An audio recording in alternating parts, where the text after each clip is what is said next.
Getting around the Lion City. Despite being only about 50 kilometers east to west, Singapore is a transport powerhouse.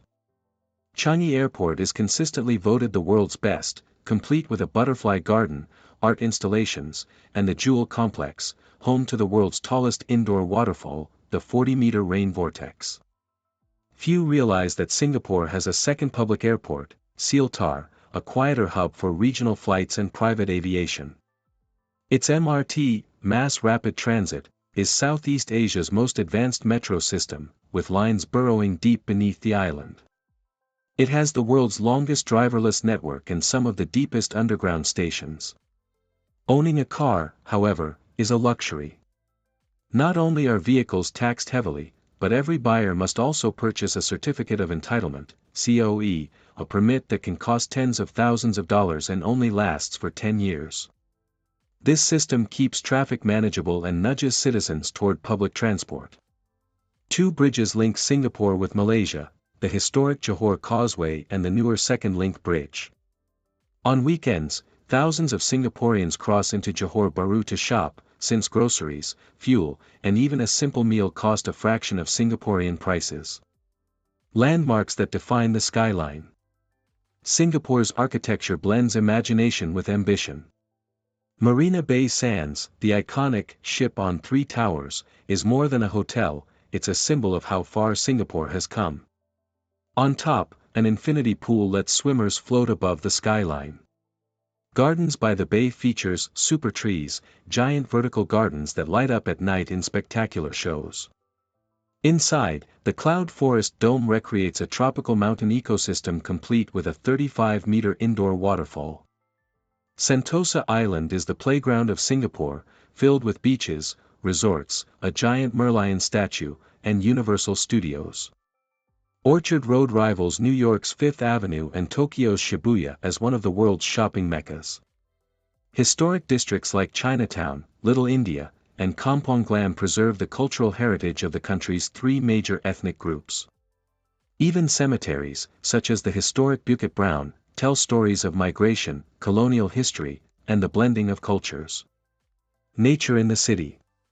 Despite being one of the most densely populated places on Earth, Singapore is sometimes called a city in a garden. Nearly half the island is covered by greenery, thanks to careful urban planning. Bukit Timah Nature Reserve preserves the last patch of primary rainforest, home to rare animals and over 800 species of flowering plants. The Sunjai Buloh Wetland Reserve is a sanctuary for migratory birds traveling between Siberia and Australia.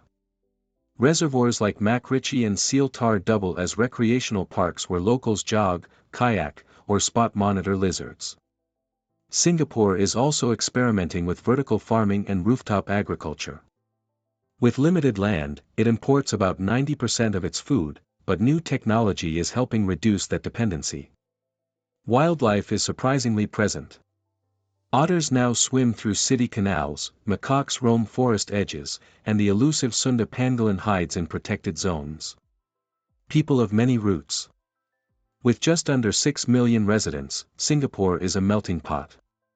Roughly 75% are ethnically Chinese, 13% Malay, and 10% Indian, with the rest being Eurasians and expatriates from all over the globe.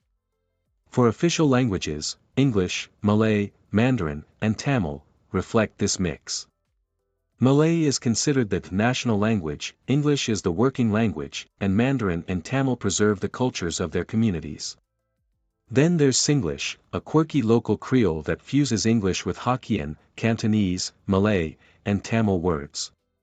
Expressions like la, lore, or co, crazy, right, are part of everyday conversation. To prevent ethnic segregation, the government applies a unique ethnic quota system in public housing blocks, HDB flats. This ensures that every neighborhood reflects Singapore's diversity, even if it means certain apartments are harder or easier to buy depending on the buyer's race. Food, the national obsession. If Singapore had a religion, it would be food. People here don't ask, "How are you?" but, "Have you eaten?"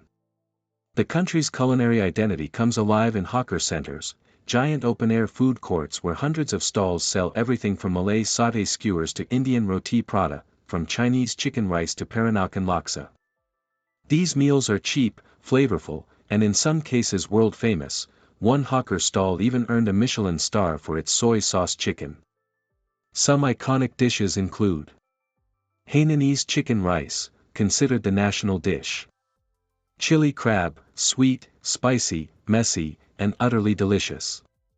Char kwai teo, smoky fried noodles. Kaya toast with kopi, breakfast of coconut jam on toast with strong coffee.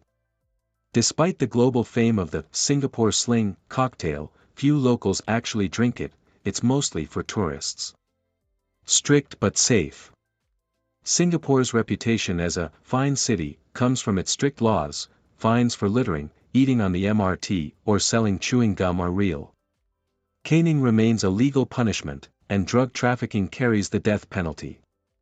Critics see this as heavy-handed, but many Singaporeans believe this discipline is why their streets are safe, their city clean, and their economy stable. Social quirks are part of life, too. People love to queue, a long line is assumed to mean something good, and choke seats in food courts by leaving small items like tissue packets. Arts, sports, and culture. While business dominates daily life, Singapore also nurtures creativity. The Esplanade, theaters on the bay, nicknamed the Durian for its spiky shape, hosts concerts, plays, and art shows. Local music ranges from Chinese opera to Malay gamelan to Indian classical dance. Modern pop bands and metal groups are also gaining traction, thanks to Singapore's role as a stop for global tours. In sports, Singapore shines in swimming. The nation erupted with pride in 2016 when Joseph Schooling beat his idol Michael Phelps in the Olympics, winning the country's first gold medal. Traditional Southeast Asian sports like sepak takraw and silat are also practiced, though not on the same global stage.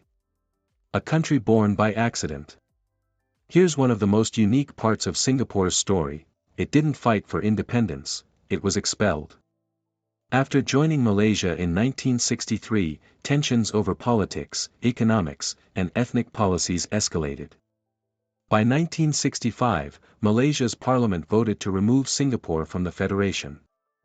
Singapore's founding Prime Minister, Lee Kuan Yew, wept on television as he announced independence, fearing the island would not survive. But Singapore defied expectations. Within decades, it became one of the richest, most competitive economies on Earth.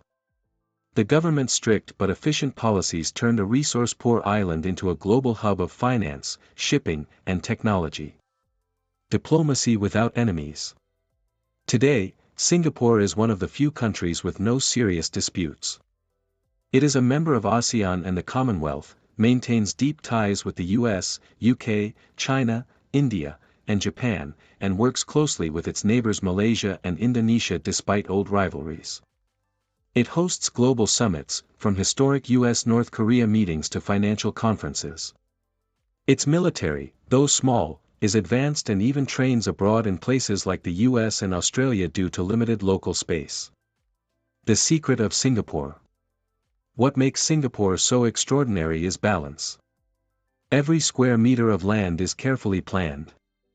Every community reflects diversity. Every policy tries to balance freedom with order, growth with sustainability. It is not a perfect country, some argue it sacrifices certain freedoms for stability, but it is a living experiment that shows what determination, planning, and discipline can achieve. From jungle to metropolis in just a few generations, Singapore is proof that size doesn't limit ambition. On this little island, the future was not just imagined, it was built. Sparkles, and that is Singapore, the city-state that was never supposed to exist, yet became one of the world's greatest success stories. Singapore, the island that became a global giant. If you were to glance at a world map, Singapore might look like nothing more than a dot. Yet that tiny dot has grown into one of the most remarkable places on Earth, a city-state that reinvented itself in less than a lifetime, turning swamps and fishing villages into glittering skyscrapers, lush vertical gardens, and one of the busiest ports in human history. It's a country of paradoxes, strict yet innovative, small yet powerful, deeply traditional yet boldly futuristic. To understand Singapore, you have to see how every detail, its geography, people, food, and even its rules, interlock like the gears of a perfectly engineered machine. A nation of islands, some natural, some made by hand. Singapore lies at the southern tip of the Malay Peninsula, straddling one of the most important shipping lanes in the world, the Strait of Malacca. The country consists of the main Singapore Island, about 95% of the territory, and 63 smaller islands. But here's the fascinating part: Singapore doesn't just have islands, it makes them. Since independence in 1965, it has expanded its landmass by over 22% through land reclamation. Entire neighborhoods, industrial zones, and even natural-looking parks are built on what was once the sea. Jurong Island, for example, used to be 7 separate islands but was merged into one giant hub for the petrochemical industry. Right now, new land is still being created, especially at Tuas, where the coastline is slowly being pushed into the sea to house a next-generation megaport expected to be completed by 2040. By then, Singapore's port will be the largest fully automated container terminal in the world.